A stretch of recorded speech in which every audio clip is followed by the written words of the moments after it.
So it's been a while since I posted a video, and that's mostly because I've been doing a lot of travelling and I've been doing a lot of workshops.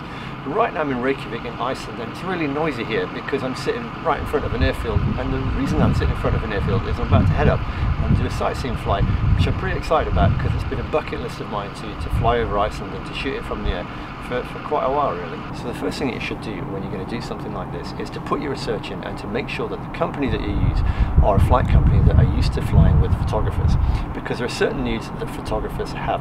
For example, you need to make sure that they have opening windows that you can shoot through, so you're not shooting through the perspex where you're going to get all kinds of reflections and glare and stuff like that, which is just going to ruin your image.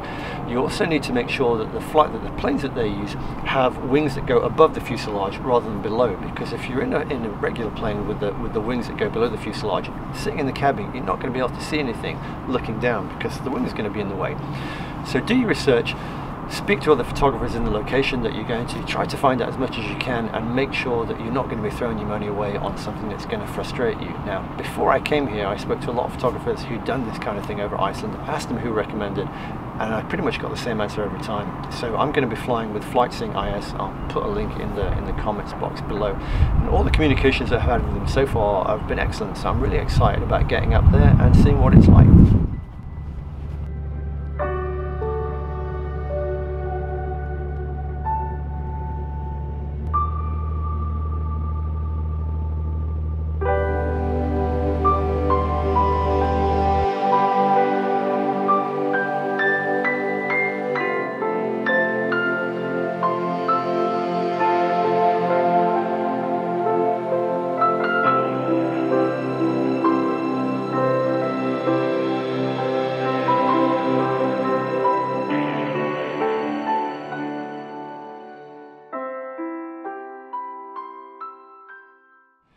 So the kind of shooting that I'm going to be doing is going to be totally different from pretty much anything that I've ever done before. I usually use a tripod, I work quite slowly, I don't worry about how long my shutter speeds are, but because I'm going to be in a moving plane, it's going to be vibrating.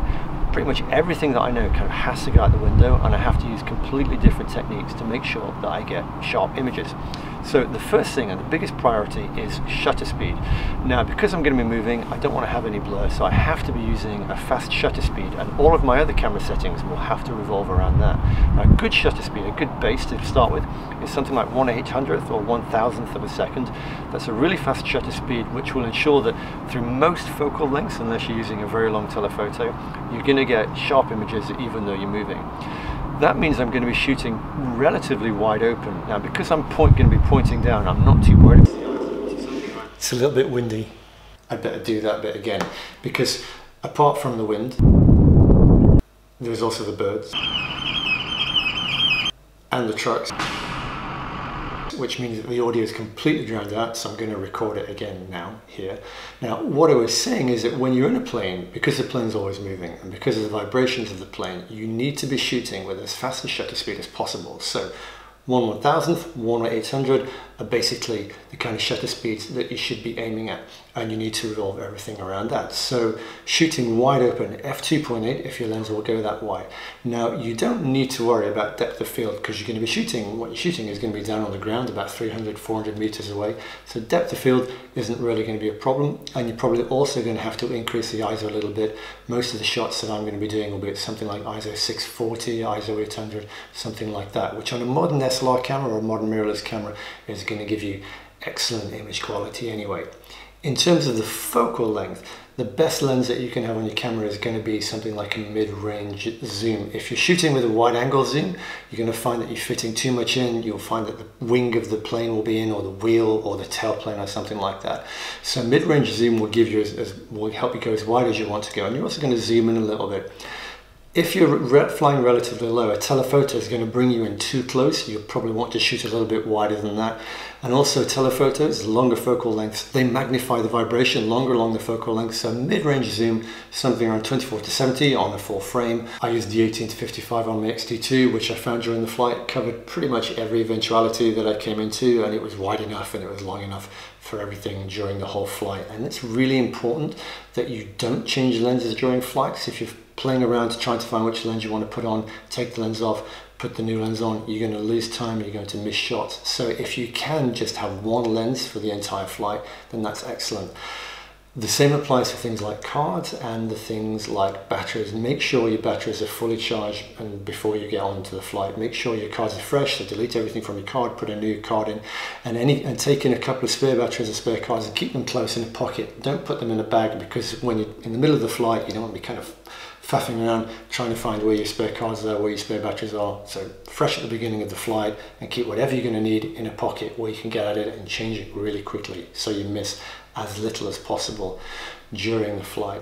Now, the thing that I found hardest was the composition, because you have to work really fast and every element in the frame is constantly changing in its relationship with other things within the frame. So you might find that you've got a mountain here and a river over there, and you need to be looking out the window and predicting, because the relationship between these elements is going to change as the mountains move along the background. The river might slide forward here, which then presents you with a leading line, but you'll only have a few seconds to get that. So anticipation is really the key. Looking at what's coming up, predicting if you're going to be shooting relatively wide with a leading line going to a focal length, going to a focal point further into the image, or looking down to see if you're going to be shooting abstracts. Now, in Iceland, we spent a lot of time shooting above the riverbeds, which create these incredibly fantastic shapes and designs and patterns where the glacial water with all the minerals and the silt in it flows over the black volcanic sand and just creates these wonderful shapes. So again, for that, I was zooming in a little bit more, looking straight down from the plane and just trying to create abstracts, looking at the interplay of shape and line, looking at the interplay of color, zooming in and out, and trying to create an abstract which made sense. And then literally a few seconds later, you can be zooming out and taking a lot more wider scene, looking at the way that the clouds interact with the environment. I think it was an incredibly challenging experience, but one that I found really, really exciting and incredibly productive. And these are some of the images that I got during the flight.